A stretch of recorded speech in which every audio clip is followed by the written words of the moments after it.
Coming through with another video to you don't know. So you guys, this is my 2015 Kia Soul that I bought for my Turo business. This is going to be my second Turo car on the platform. I felt like this is a really great opportunity to share my continuing process of Turo. As some of you guys may know, I already have a car on Turo. It's a Fiat 500. I felt like this would be a great addition to my Turo fleet. You guys, that this will not be just a BMW channel moving forward. I'm going to also be posting content on Turo as well. I think it's a really good business adventure.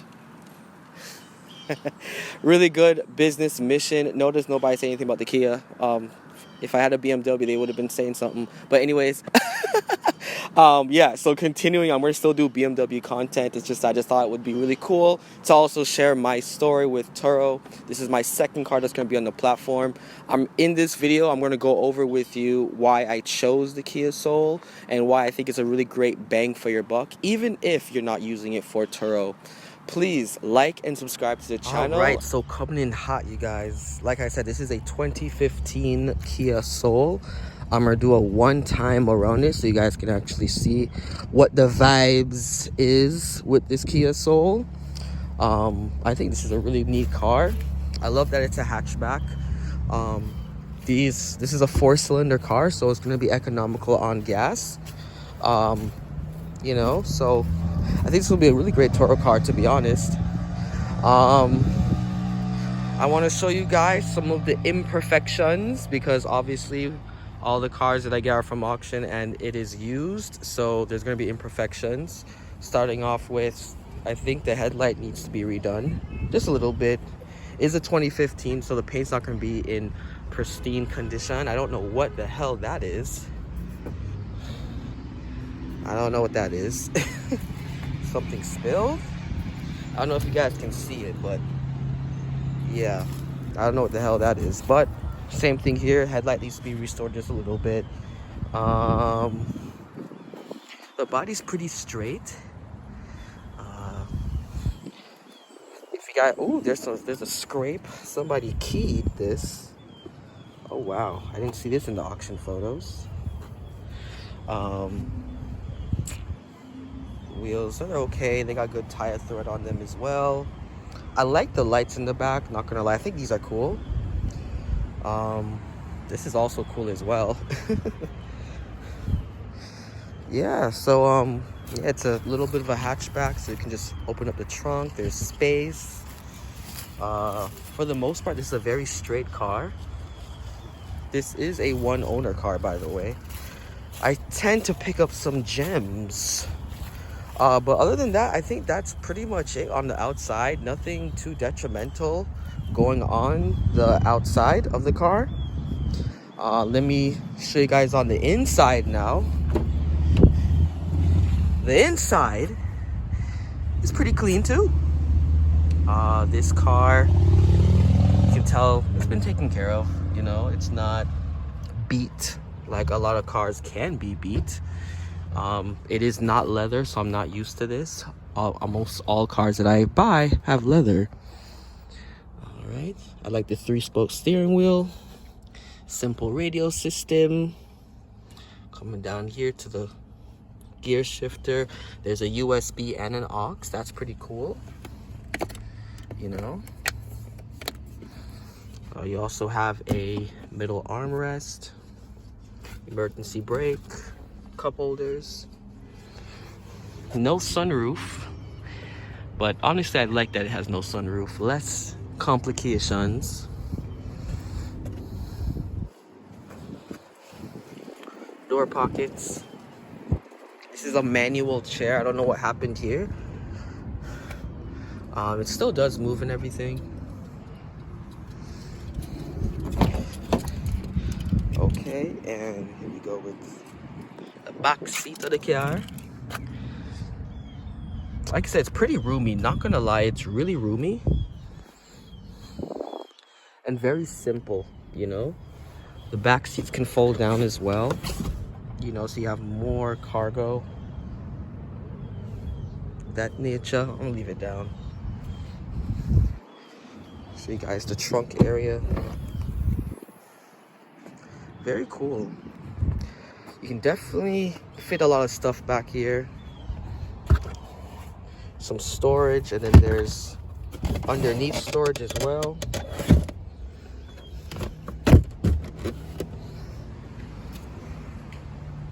And like I said, this is a really neat car to be on Turo because of the room. It's economical on gas. You know, we're on the passenger side now. All the seats are in really great condition. Put down this seat too so you guys can get an idea and a visual. Very great room. Really good room. Door panel here. You got some cup holders as well.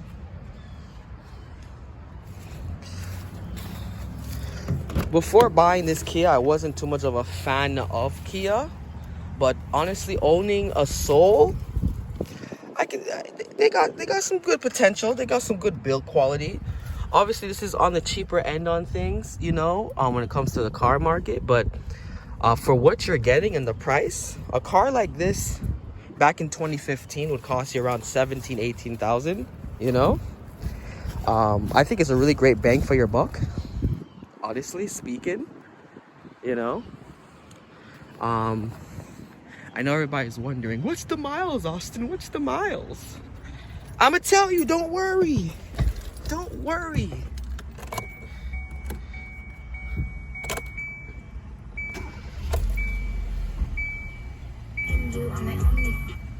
So,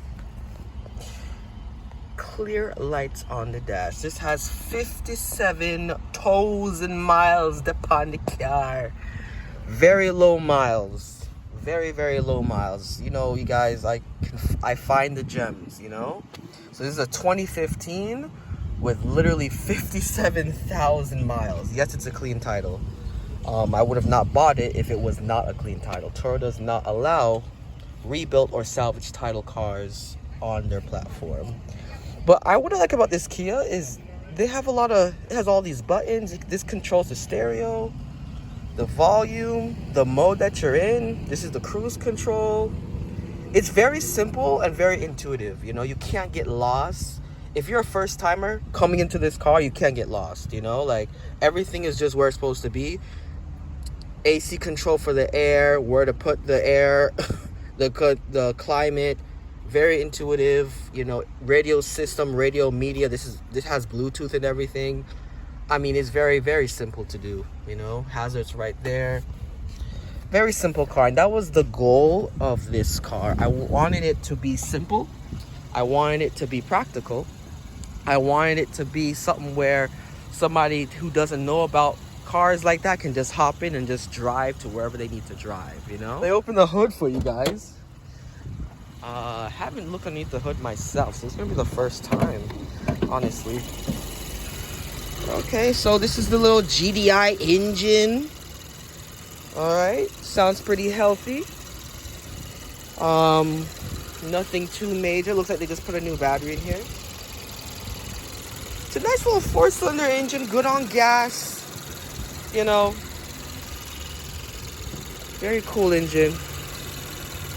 And it's you can tell it's very easy to work on because you can just put your hand down in there. You can probably change a belt, change little things here and there. The alternator is right there. You can just change it right there and then. Very small engine. You know, to me, this is like a Toyota on the Lolo. This is like a Toyota on the Lolo. But yeah, it looks 57,000 miles, 2015. I think I did a fantastic job, if you ask myself. So yeah, you guys, I wanted to answer a few questions that I know people are gonna ask. But the first I want to go over with you, why didn't I buy another Fiat 500? Now, even though the Fiat 500 is doing very well on Turo, even right now, it's rented out. I kind of wanted to just honestly expand my market and everything. Obviously, the Fiat 500 is a very small car, you know, so not everybody can, or everybody wants to rent out something that's so small because of room and because of family. So I specifically want to expand my horizon, you know. So I wanted to get something that was also a little bit bigger, but also good on gas as well, you know, because as you guys know, the Fiat is really good on gas.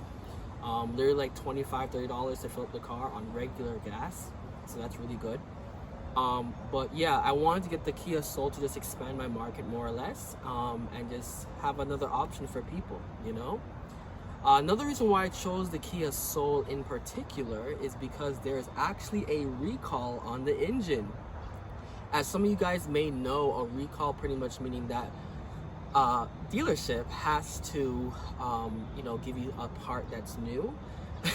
In my opinion, that's the best way to define it. In my opinion, they have to give you some new parts, free new parts. You know, there's nothing wrong with free. So, yeah. So there's a recall on this engine on the car. So it's like the Kia Souls from 2014 to like 2018. There's a huge recall on just the engines alone. That being said, you get a free engine. So I kind of wanted to be smart about the situation and have a car where if something were to happen to the car engine, or it blows up or something happens, you know, I get a free engine, you know. And obviously it would be 0 miles, you know, and I could have the car on the platform a lot longer than most other cars, you know. So right now I feel like the Kia Souls in particular is a really good bang for your buck, because technically speaking, you're buying a car that has already depreciated and you're able to get a new engine, so it's like you have a new car. So I just felt like that would be a very smart decision to do, especially with the Turo and everything. So I expect this Kia to be on Turo for a very long time. But yeah, I just wanted to go over a few little things that I know people are gonna constantly ask about. But yes, please like and subscribe to the channel and stay positive.